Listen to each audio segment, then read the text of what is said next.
Okay, we're going to start with the Poulan Pro. This is a 48-inch. It currently has a 21 horsepower single in it. Plan is to take that engine out and put a Kohler V-twin back in it. But let's see what happens.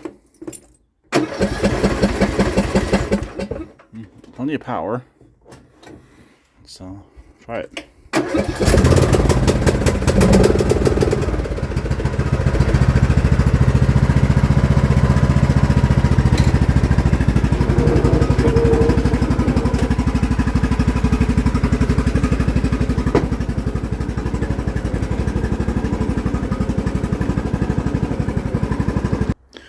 Okay, that was a 100% legitimate cold start. I don't know how long this machine has been sitting, but yeah, there we go.